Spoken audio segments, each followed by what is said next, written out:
Alright guys, so here's the frame rail and it's mostly apart. I have it kind of just holding on there so I can get reference points for these things, but right now it's just a little bit more cutting and this will be out of here. I know there's a lot of rust in it. I'm getting ready to bend up the new pieces and I'm pretty excited, so let's see how this goes.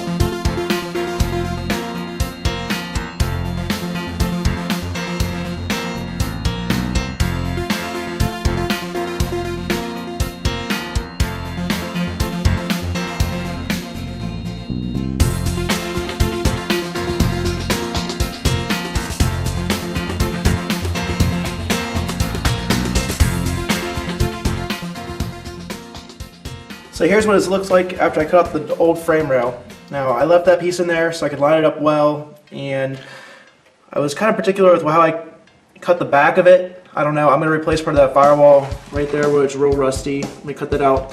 Here's my new battery tray and everything, or battery spot. It looks a lot better.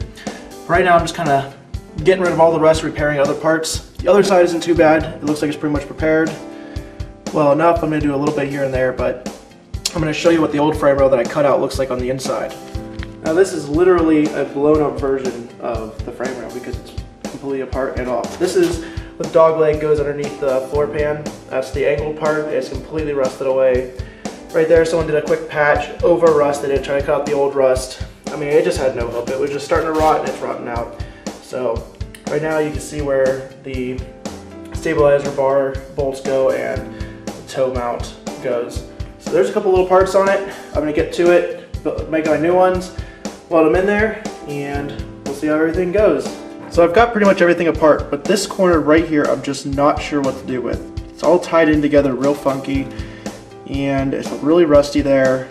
I don't know what I want to cut out, what I don't. I've been sitting here for about 25-30 minutes thinking about this. And I already thought about this the other day, so kind of at a standstill, but for the most part everything else is pretty much cleaned up, ready to have another piece welded in. And yeah, so that's kind of where I'm at. I'll check back in when I figure out what's going on. Alright, I don't know why I'm being weird about how I want this corner to look, and I have no rhyme or reason why, but I want it to look kind of stock, even though nothing else really will.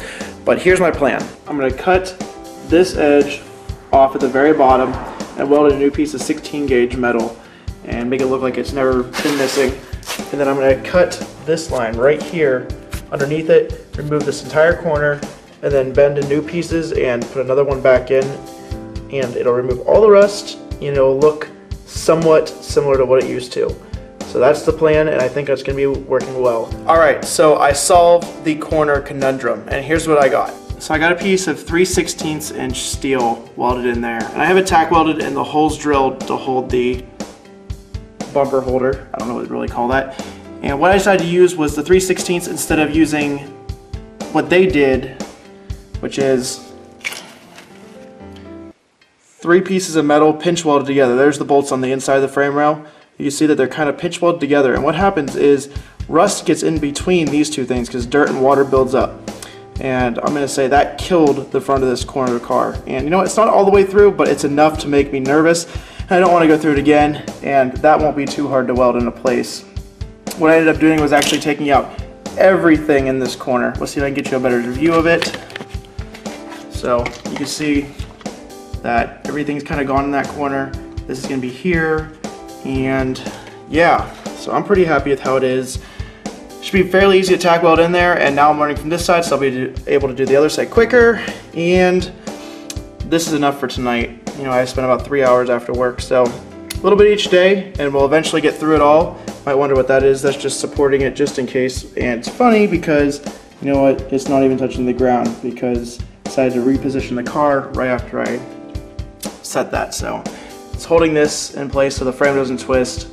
But yeah, that's the plan so far. I'm pretty happy with it. And yeah, well, until tomorrow, that's all. So after much thinking, this is what I came up with. I have it pretty much tacked in there, and my welds are not that pretty, I'll be honest. So anyway, that's what it looks like. I already have the bolts on the back side. I'm going to go around the back and show you what it looks like. Here we go. So here's what we got. I welded the bolts, or the nuts, on the back, and I'm starting to weld it through. And I have this kind of, get a light up in there. I have that thing kind of blocked off. I welded all the way around that. For a little extra support, I'm going to put a piece across the bottom, and then I'm going to get the dog leg ready and run it. Again, I'm going to put Eastwood frame rail spray in it, hopefully to do as much coating as I can for as much protection, but here's what we got so far.